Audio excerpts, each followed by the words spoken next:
right, everyone. Welcome. Good evening. Oh my goodness, how you guys doing? Oh my god, I'm excited to be here. Like you guys know, every Fridays, I'm always excited to be on the show with you guys. So tonight I'm very happy because I know we're gonna have a good time. All right, okay.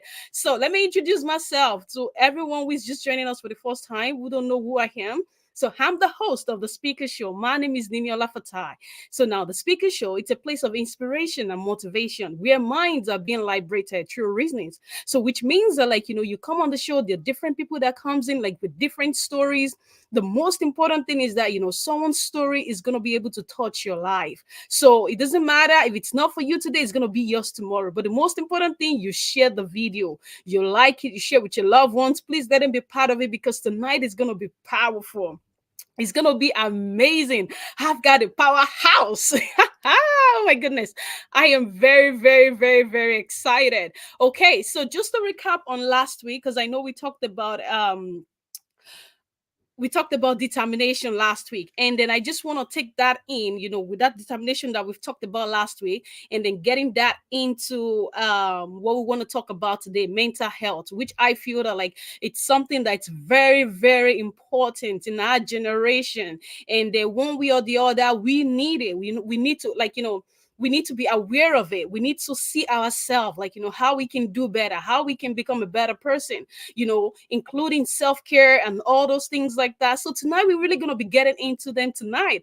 And I just want you to sit down, relax, get your coffee or whatever you want, your popcorn, and most importantly, get your pen and paper because it's going to be amazing. All right. So without taking much of our time tonight, um, I want to introduce my beautiful lady tonight. I've got my wonderful sister. I'm telling you, she's amazing. Oh my goodness. All right. So she's the senior human resources leader. Oh my God. She's doing amazing thing. She's doing wonderful things. She's a career expert. So, aside from what we want to talk about tonight, she's fully loaded. She's got a lot of things to offer, when you're looking into your career, she can guide you, mentor you, coach you in the proper way, the proper career that you need to go and all that, she's good in those areas. So if you need her, please reach out to her. And then she's an amazing woman that is very dedicated to supporting women and entrepreneurship groups. And then the beautiful thing that I love about her is that she loves helping. She loves helping people, to navigate their professional journey with confidence, and she does it gracefully. Oh my goodness. And I really admire that about her a lot. And our advocacy for mental health and then well-being is equally strong as well, because this is what she does every single day. And we having her on the show, it's a privilege, I'm telling you guys. So believing in true success to build and also to have a solid foundation, this is who she is. And I just want to tell you tonight, please help me welcome my beautiful amazing friend, Edith Pencil. Welcome tonight in our midst. Oh my God, I'm excited. How you doing? Hi, Nini. How are you? I'm good. How are you? Good. Thank you so much for having me. You're welcome. Oh my God, have you been? I'm good. Forgive me, I'm a little bit under the weather, but I'm holding myself up. So my That's voice sounds a little raspy. Please forgive me. That's okay. That's okay. I'm so happy to have you on the show because I know I've seen you with so many great things that you've done, and you inspire me. Okay, so and Likewise, you I'm inspire me as well, Sister that's Nini. good. Thank you. And Yeah. I'm just privileged to have you on the show tonight. So let's get into it. Tell us a little bit about yourself because I'm excited and I want my audience to know more about you. Well, thank you for the warm introduction. As you mentioned, I'm a senior HR leader. I actually work in the automotive industry, been in that auto space for about 24 years. I'm also a co-founder of a diversity, equity, and inclusion nonprofit organization here in Ontario. And that nonprofit is focused on increasing the representation of Black talent in the industry. Aside from that, I've had the opportunity to lead teams and drive initiatives that focus on workplace mental health awareness, wellness, diversity, equity, and inclusion, among other things, but while fostering environments where people can thrive. And I think that's really where my passion is. So in addition to my work in HR, I'm very passionate about mental health awareness.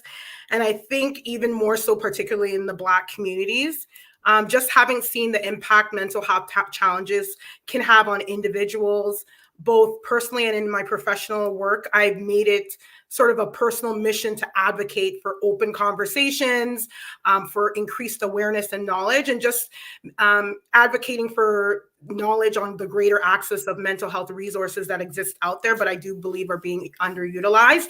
I'm by no means a mental health specialist. I mean, I've undertaken a number of, certifications in mental health in the space that I work in. But really, I'm just a personal advocate for it in the spaces that I occupy. So yeah, really excited to be here this evening and just, talk a little bit about, overall well-being and how that plays into mental health and share my insights based on my own experiences. Thank you. I told you guys, she's fully loaded.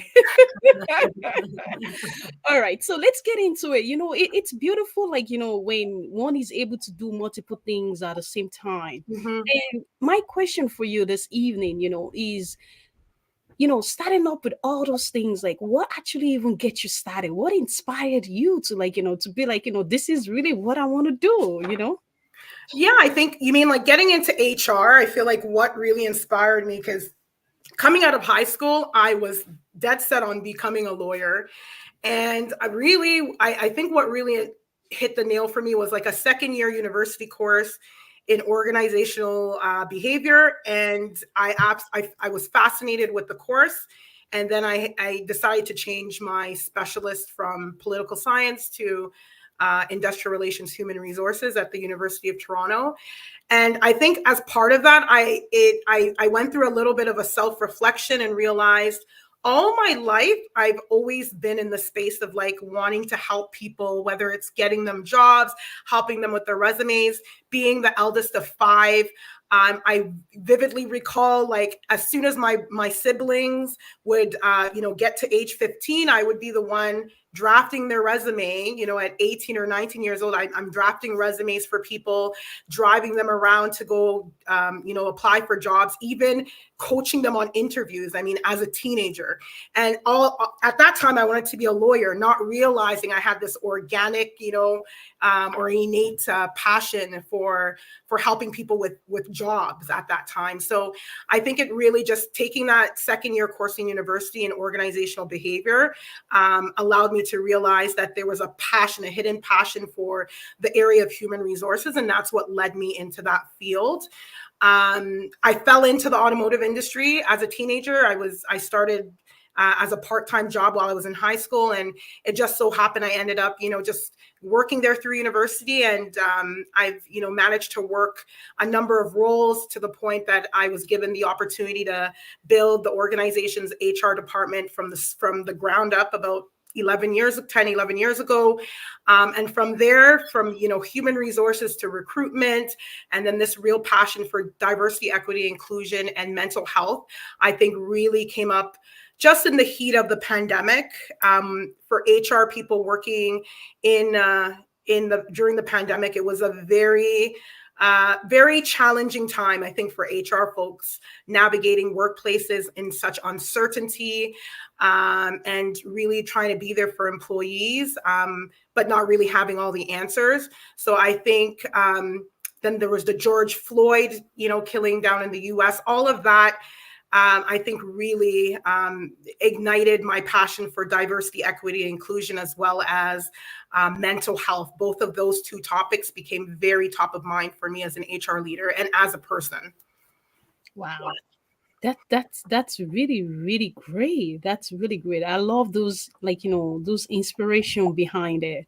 I think they're beautiful. And I think that, as human, what makes us, if we can grasp into something that can just ignite that light inside of Yes. us and just connect us with that particular thing. Right. And it kind of makes the journey much easier. It does. You Yeah, know, I think it makes a big difference when you have this natural passion for something. You're not just going with the motions, checking the box and doing a job. Like for me, when it's something you're passionate about, it's not a job anymore. There's a huge mission behind it. and another thing is that I love the way you express that. And see, there's so many people out there that, like, little things they see that they can actually become a better person at it. They can Yes, actually use that little thing that, like, that they're good at, and use it to inspire other people, or use it to absolutely, impact other people. And absolutely. most people would just take that and just take it casually and be like, oh no, I'm just gonna do it and that. And I love the fact that, like, you went after that, like, you ran with it. I'm like, oh no, I'm not gonna let this thing go. There's something special. There's Right. something special about it. I love that. Like, that's quite inspiring. And thank you for sharing that with us tonight. All Thank you. right. So I want to ask you, what is actually, like, what does mental health means to you personally? Yeah, I think it's a really good question, Nini, because I actually think the actual term mental health. So I'll tell you what it means to me, and for me, it's just it's the state of our well-being, or of our mental well-being. But the reason why I say that this is a phenomenon, or I think there's a huge misconstrued interpretation of mental health. When people think of the term mental health, they think it's the same thing as mental illness, and I think this is where a lot of misunderstanding happens, and where this whole lack of awareness exists. So for me, mental health just means, if I'm having optimal mental health, to me, it means I'm thriving. I'm not just going with emotions. It's about being able to, like, manage life's pressures, because we have to accept that there are going to be pressures in our life. That is, it's something that's inevitable. I don't think anyone has a life that's just smooth sailing.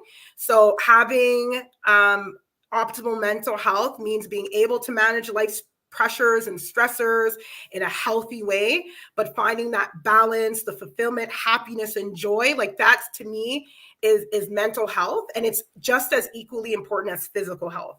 So when you look at health, people often think of health as physical health, meaning you go to the doctor, checks your blood pressure, checks your weight, checks physical elements, checks your blood, you do blood work, right? And that all, kind of gives them a pulse on your physical health. But to me, health is actually a component of both, your physical and your mental well-being, right? So both of them should be treated with the same level of care and priority. The challenge is that with mental health, you can't really see it. It's all about how you're feeling. Whereas physical health, you can get a better pulse, because you could use a thermometer and check that you have if you have a fever, or you can check a blood pressure monitor to see what your blood pressure is, right? It's so I think it's a really good question you asked, because I think a lot of people don't really know the difference between what mental health is and what mental illness is. And I'd like to just chime in a little bit on mental illness. So everyone has mental health. Every single human being has mental health, just like we have physical health. And just like we're susceptible to developing physical illnesses, we are also susceptible to developing mental illnesses. So not everyone has mental illness. Mental illness is something that's diagnosed by a doctor. So this is where I think there's oftentimes, this big lack of understanding, because when you say the word mental health, people think, oh, oh my God, that person's mentally ill. No, it doesn't mean that. Everyone has mental health. So yeah, it's, as you could tell, it's something I'm very passionate about. But I think it's really important that there's a better awareness on the two terms. I agree with you 100%, because when we look at our community, for example, Mm-hmm. our community is so used to, like, when we mention, like, mental health, like you said, like, it's like, no, no, no, no, no, no, no, no. Oh no, no, it's something bad, it's something Yes. terrible, and it's something that, like, no one should go through and stuff like that. But like you said, the truth is that it's all part of us, like, it's Yeah. part of us as human, like, how we deal with all those things, like, it's what makes the difference in our lives. Yeah. You're right. So I want to ask you another thing is that, um can you share something that actually even challenged you in the past, or like maybe something that you faced, and then like how did you cope with it, when we talk about mental health, for example? Yeah, I think that's a really good question. For me, it was definitely during the pandemic, and I think everyone could probably relate to that. Anyone in HR, but I think most people had challenges during the pandemic. I mean, March 2020, we were all faced with the unknown, having to navigate, uncharted waters and whatnot. But for me, being like, a mom of, two growing children, a wife, managing a household, and then also being an HR leader of a large organization where having to navigate this public health crisis, and just really using my good judgment, and collaborating with leaders to make the best decisions. I think for me that was a very challenging time in my life. And then not being able to go outside, like being on lockdown, and not having, being fearful of going to the grocery store or ordering takeout, like all of that, I think was very challenging for me. So I personally find, and sometimes people don't really attribute self-care to things like faith, but for me, self-care, in addition to you eating properly and getting exercise and getting sunshine, for me, part of self-care is the faith aspect, is exercising faith, and taking the time to to spend time in the word. So that for me was one way that I was able to navigate challenging times. And I think just being open to getting resources. Most workplaces have EAPs, which are employee assistance programs, where you can leverage a ton of resources, and usually it's for free. In organizations, you have access to this, where you can have access to counselors, you can have access to nutritionists, any a lot of different supports are available through EAPs. So, and that's usually for yourself. And if you have a family, if you're on a family plan, you'll have access for that for your family. So yeah, for me, I think I would go back to the year 2020. I think that was one of the most difficult. It was the most difficult year of my life, and I think being very cognizant of the state of my mental well-being, but then finding consolation in my faith, being rooted in my faith, and just being really intentional about taking time to read, taking time to spend time with my family, with my children, spending a lot of time cooking. I think because of the lockdown, we didn't get to go out to restaurants as much, and so I really spent a lot of time making a lot of really good home. Like I just found this new love for cooking and trying different cuisines around the world, making different cuisines around the world. So yeah, so for me, that's how I found wellness in the midst of chaos.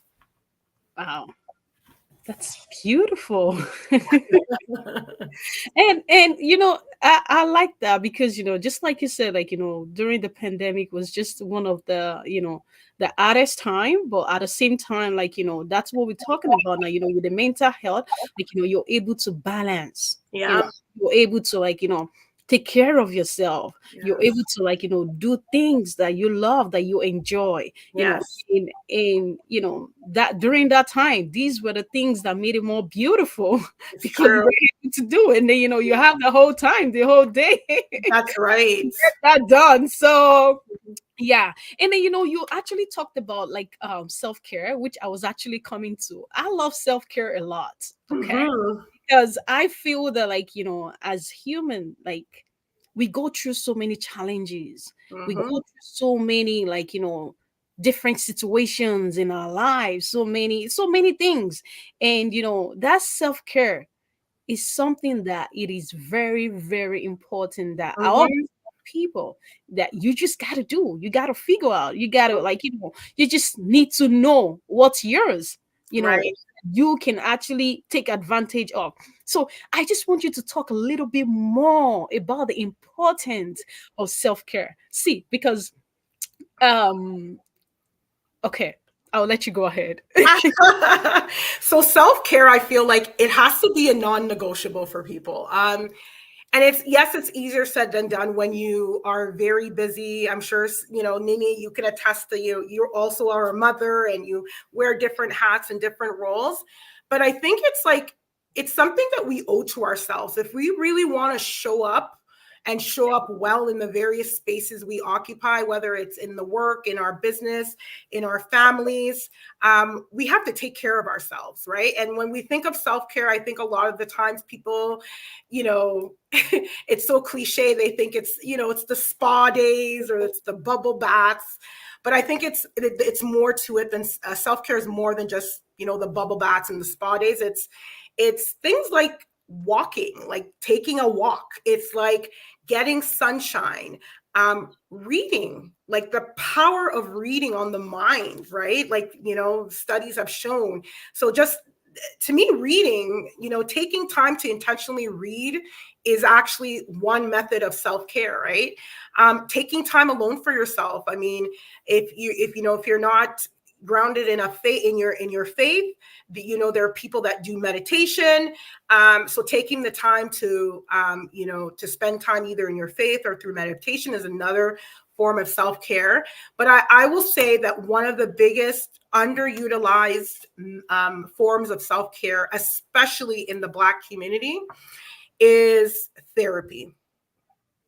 The therapy. So getting help, speaking with a mental health therapist.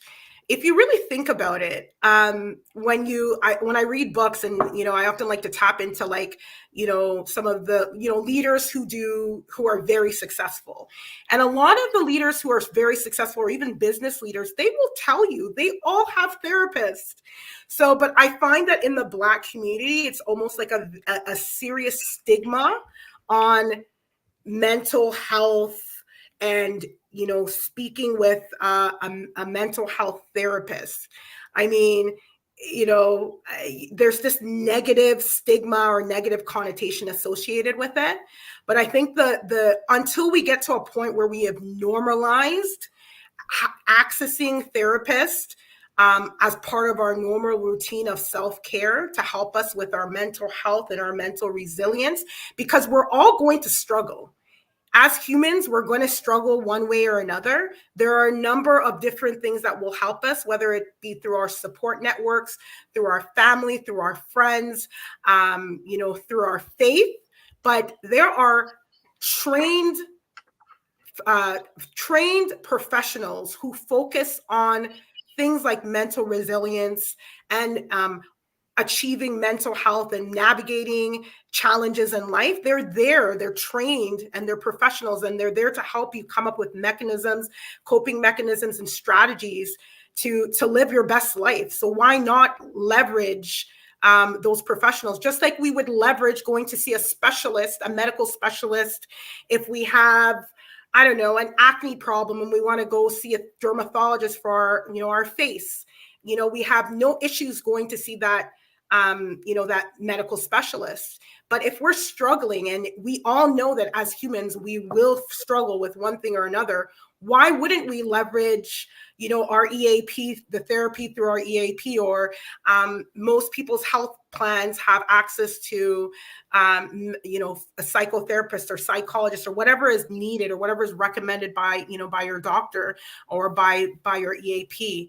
Right. So I think for me, when it comes to self-care, there's a lot of physical types of self-care available when we think about exercise, eating well, drinking lots of water, reading, and of course, exercising our faith, steadfast in our faith. But I think there's a huge opportunity that is not being tapped into specifically in our community, in the Black community, and that is accessing therapy when needed. I agree 100%. 100% I agree, because I've seen a lot of people that at the end of the day, you will hear like different story, like, oh, this person, all they do is walk, walk, walk, walk, walk, walk, Yeah. and suddenly this person just passed away. Yeah. And then you wonder what happened. Oh, I spoke to this person yesterday. This person was still pretty excited. They were happy, and you just don't know what they're going through. And Right. I just want to, I want to support what you just said, that like it is very, very important, to all the people who are watching us live. It is very, very important that you take your mental health serious. Yeah. Like self-care is very, very important. It's important that we seek professional help. And sometimes, like, you might have good friends around that it can help you through. Yes. You just need to seek support. Support Yeah. is very, very important. Don't be too shy to seek support. Don't be too shy. Sometimes you just need someone to just listen to your stories. Very And true. Yep.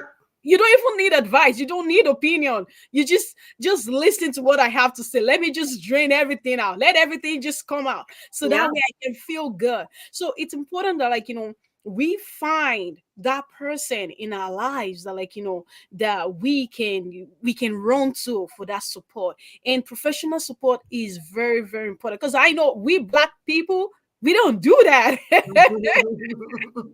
We don't do that. All we do is walk, walk, walk, walk, walk, walk, walk. And Hmm. life shouldn't be that. It shouldn't be about, oh, walk, walk, walk, walk, walk.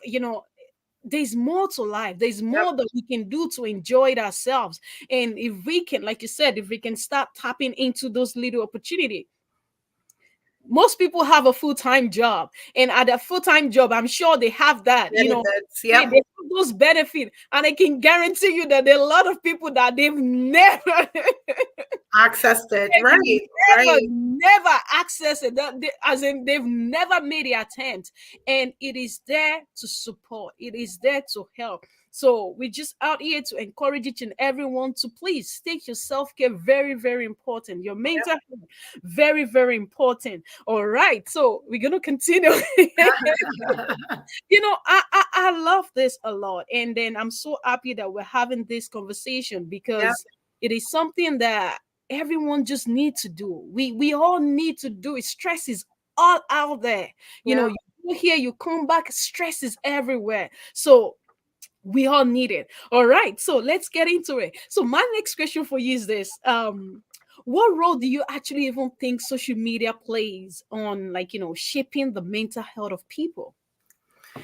Yeah, I mean, that's a really good. I feel like social media could be a double-edged sword, right? So, I'm on telling the you. one hand, I think it's an absolute powerful tool in raising awareness about mental health and Hmm. connecting people to support. Like, because social media has become so prevalent now in this in our day to day, I think it's such a Hmm. powerful tool. A lot of people talk about the negative effects, but for me, I think social media is, through influence, because I think that's, we're getting influence through what we're seeing on social media, Hmm. provided the information we're receiving is accurate, right? Hmm. Then it's a powerful tool in raising Hmm. the awareness on the importance of achieving optimal mental health and connecting people to getting support. I think that mental health is a topic that people don't like to talk about, and I think it's gotten better now with the help of social media. I think the stigma is real.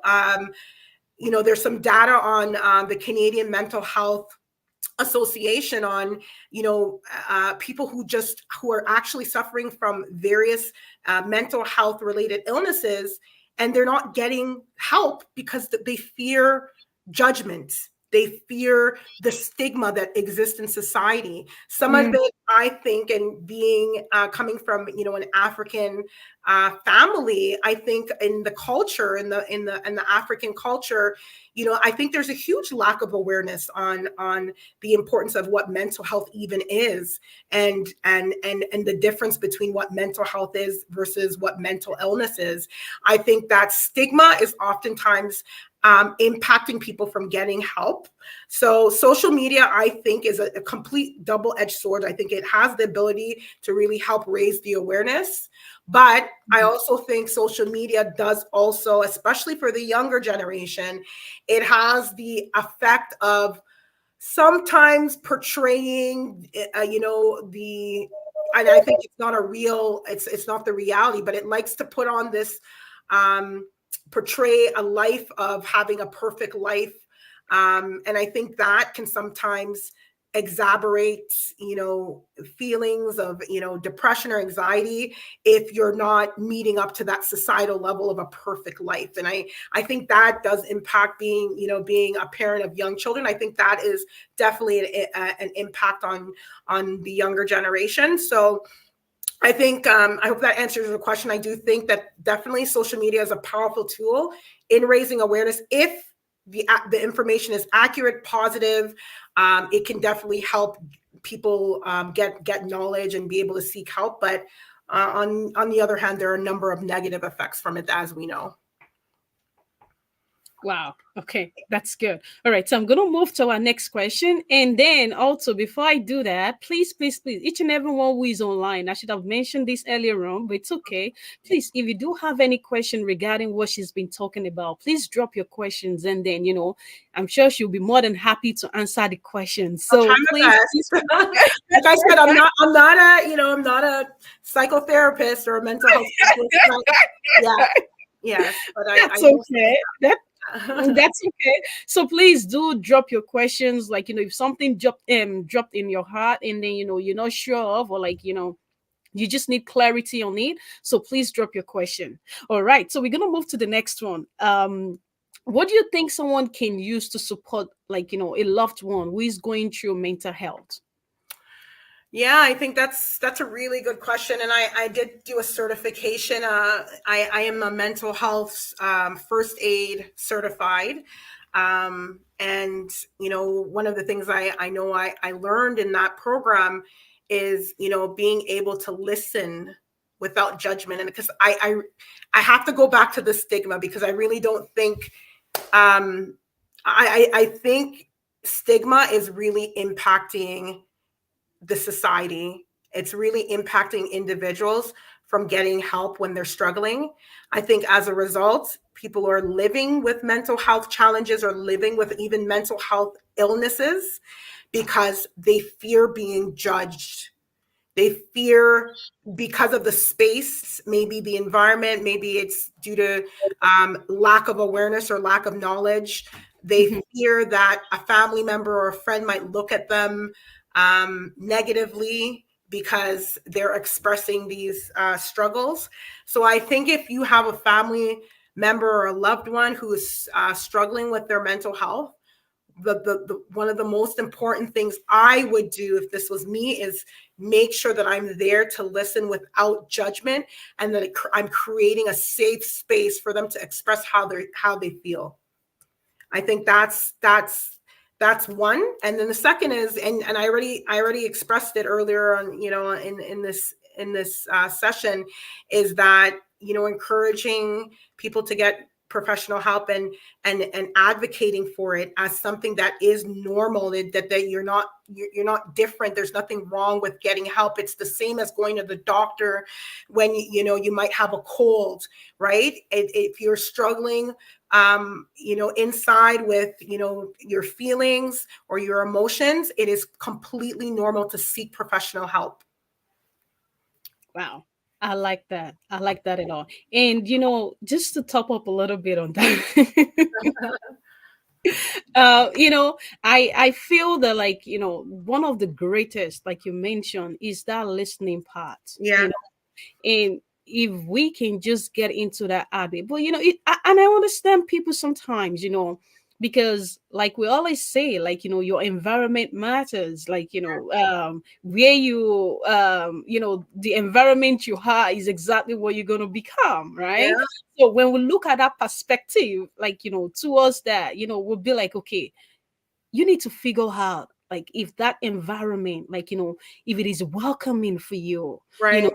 if it is suitable for you, if it is a place that, like, you go, you sit, you be at yourself, like, your Yeah, best person, it's right there, sitting right there, like, you're comfortable. So I think that's one of the most important thing that, as individual, that we need to figure out, because I'm sure we all have that person in our circle. We Mhm. we all do, one way or the other. Yep.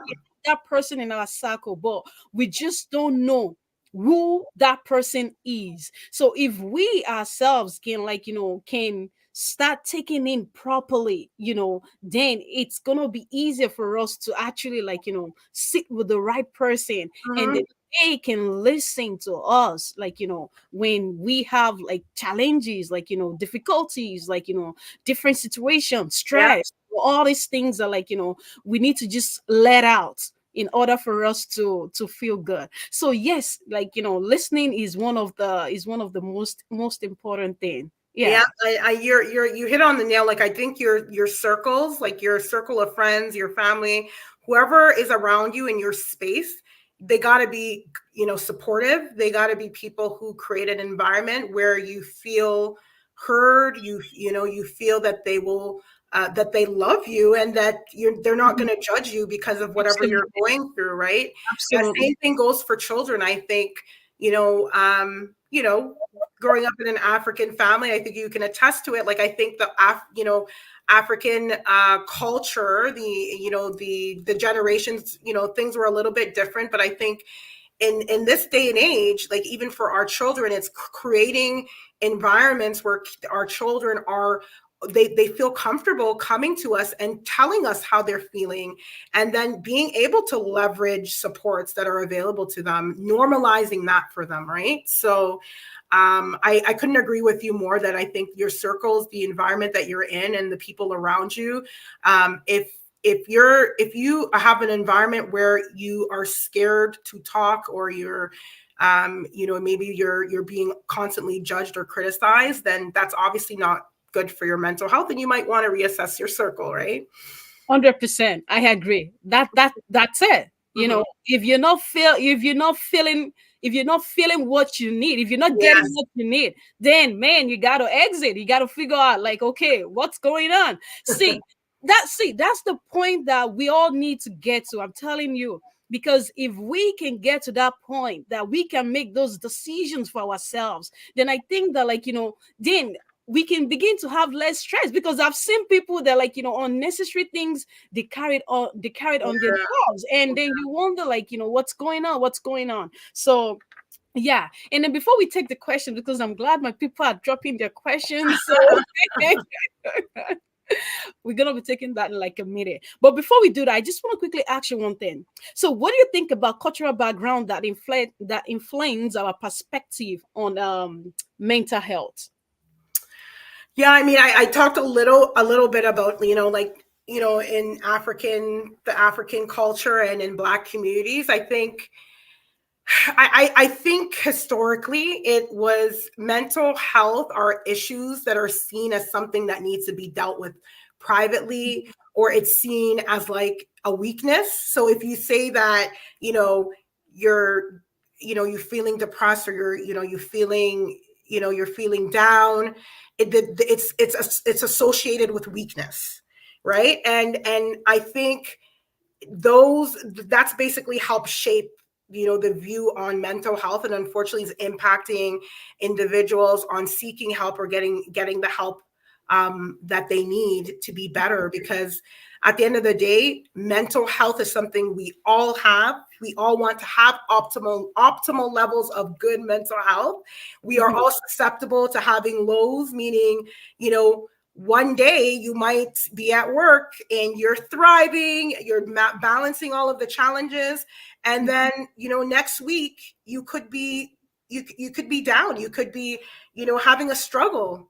And it Absolutely. because you're, maybe dealing with a lot of things outside of work, or maybe it's also because you have a cold, and that cold has, worn you down, and as a result now, you're behind on a number of different activities, and then that weighs you down mentally, and then your mental health is not optimal at that time. That's Mhm. not the same thing as having a mental illness. Mental illness is something that a doctor diagnoses you with, right? Mhm. and and then you might need medication, you might need certain types of, therapy to support that, or to make you better.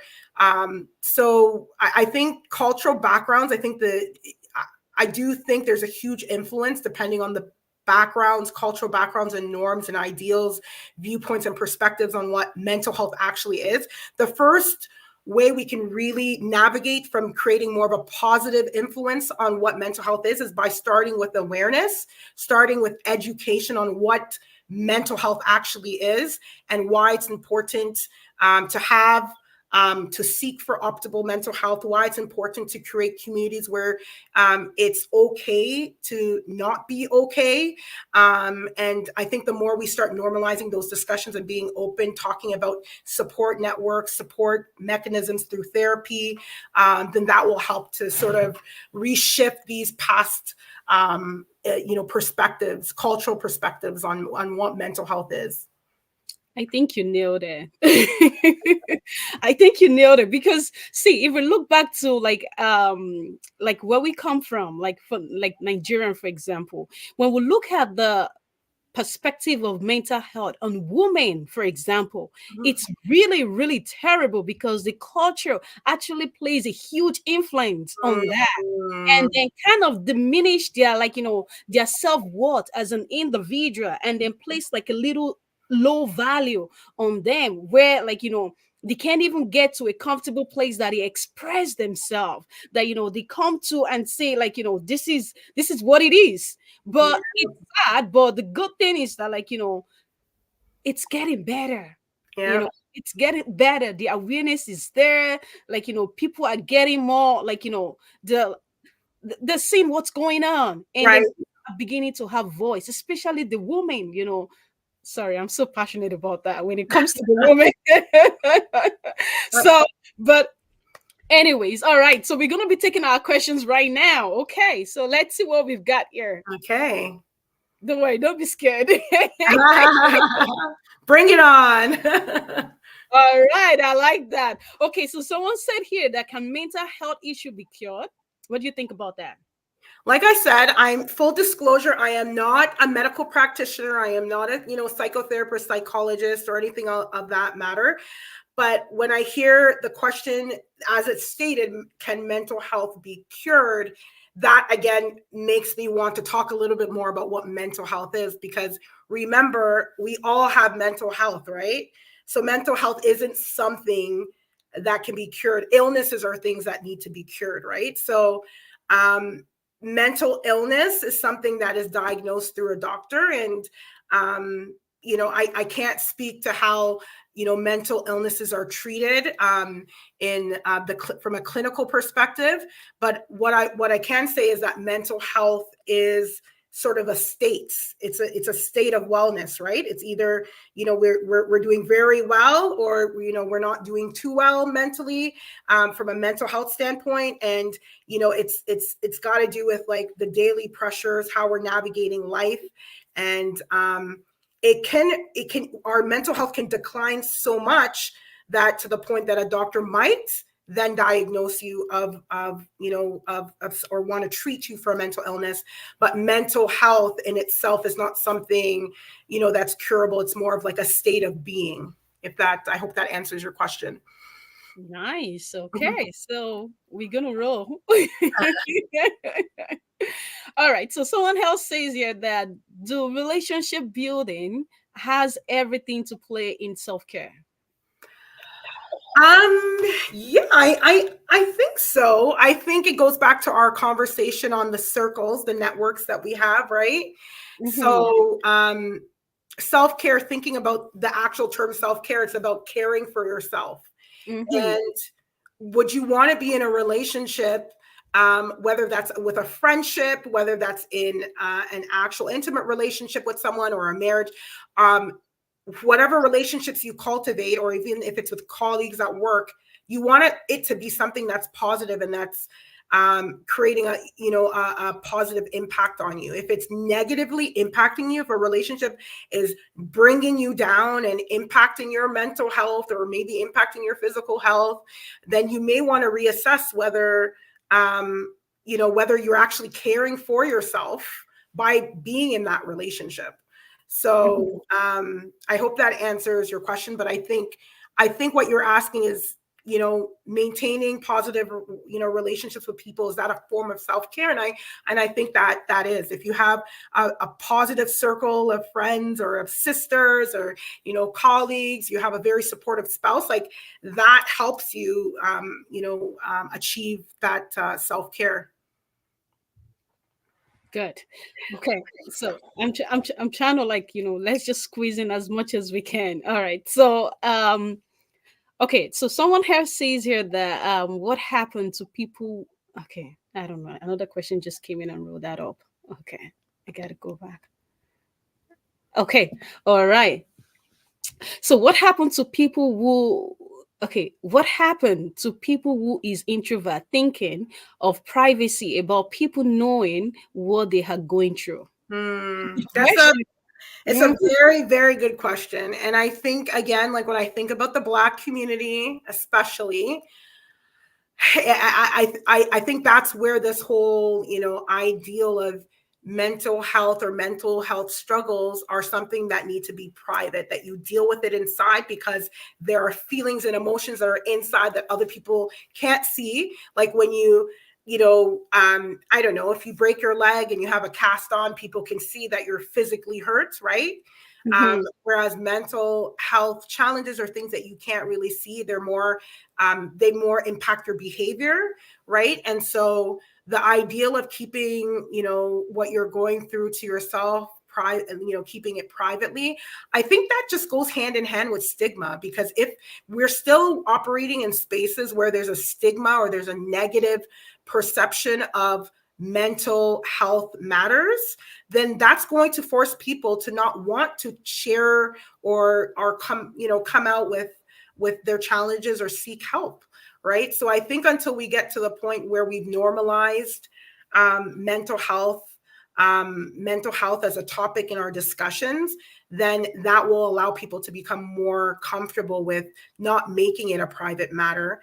And then I think if someone still is very much an introvert and just doesn't, even if they're in an environment where it is very open-minded to mental health challenges, that's when you seek help through a therapist. Like the mental health therapist, they are governed. They have to, they work within the confines of, the certifying bodies for their certifications and their designations.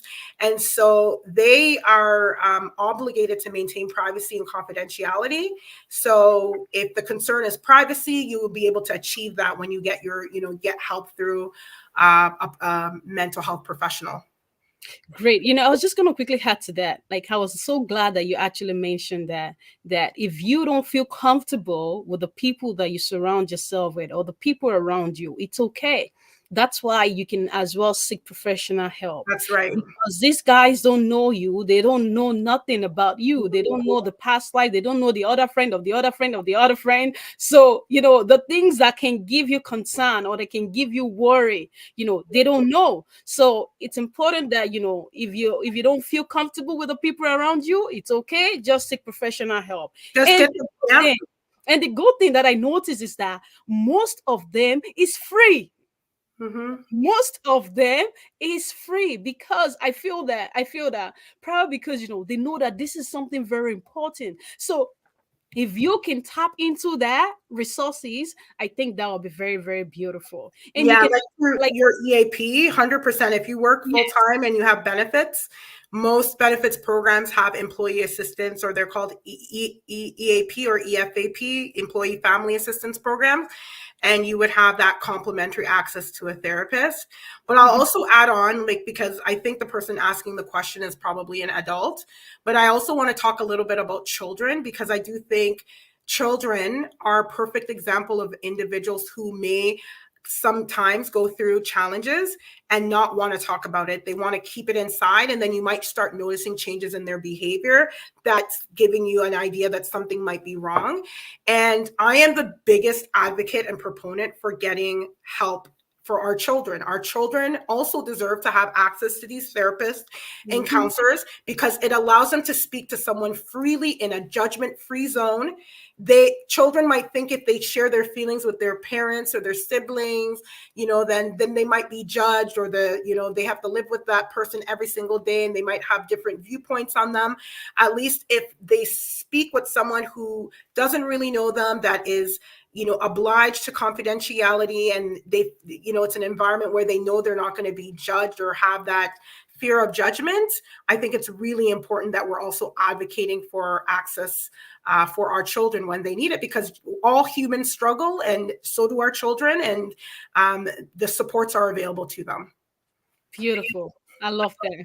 Thanks for that. All right, so we're gonna be taking 1 to 2 more questions, and then we're gonna go back. All right. So someone said here, do you think you loving what you do will solve mental health issue in the world? Um, so I think the question's asking me, like, Yeah, is the it question says, for do me you specific? think loving what you do will solve mental health issue? So meaning, like, you mean individuals, if each individual loves what they do, that will help, or is the I question? believe I believe that's the question. Yeah. Yeah, I don't think I don't think that's what will solve it. I think yeah, from a faith perspective, I think walking in your purpose, absolutely. If you're faith driven and you're a believer, then you'll know, as part of our faith and Christianity is, you want to achieve that purpose, that the God-given purpose that you have on this earth. And I think that, I believe, my personal belief is that if you're walking in your purpose, then that will help you be more grounded. But you're going to be susceptible to struggles. That's something we're guaranteed in life, to face challenges, trials, tribulations. That's something that we can't avoid. So I don't think any it can be solved. I think we need to learn how to navigate when we're dealing with the challenges, and that's through different types of supports, self-care, and then again, just being able to live and thrive in spaces and in environments where we're not judged, and we're loved, essentially. Wow. Thank you very, very, very, very much. It's been a very wonderful section. All right. So we're going to be coming back to me right now. And then thanks to everyone who took their time to drop questions. I really appreciate that. All right. So, we're going to be coming to an end of this. And then, I would love to have you back again, because I feel that, this is something very, very important. We might see it as something just less, but this is an opportunity to create more of the awareness, Yeah, to 100%. so it's a great topic, and then I'm excited that, you've done so wonderful. Thank All you right. so much, Nini, for having me, and I'm glad to be able to contribute on this topic. I agree with you. I think it's a very important topic that we need to talk more about and continue to raise more awareness and normalize mental health matters in the world. So I'm glad that you've created this platform to allow for it. So thank you. Thank you. I appreciate that. I appreciate that. So before we round up, I just want you to give my audience, just give them a word before you go, please. Give them, sorry. Give them a word, say something, what do you say something positive to, to inspire them, yeah. Okay. Yeah. I mean, I think I'll just close and just telling everyone to, just take care of yourself, right? Like, I think it's one life to live, right? And I said it earlier that the one of the best things we can do for ourselves, if we really want to show up in our spaces, whether that's showing up at work, showing up at home for our children and our spouses, showing up in our teams or other activities that we're involved in order for us to achieve success in all these different places that we belong, we need to be well. We need to be our best selves. And that requires intentionality. It requires us to carve out time to make ourselves well. And that's through things like we talked about today, self-care.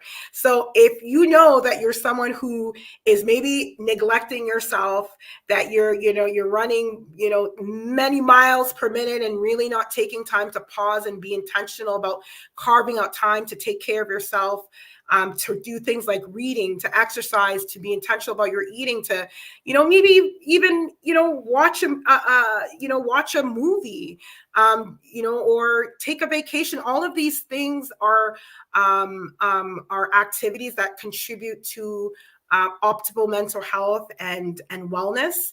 And so take care of yourself. That would be my message. If you know that you're a person that is not taking care of yourself and not prioritizing your wellness, this is the moment now. You've heard a lot about different strategies on this session, and I hope that you'll take that away and implement some changes.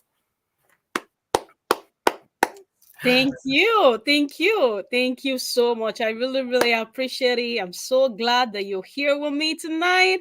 And I just want to say a very, very big thank you to you.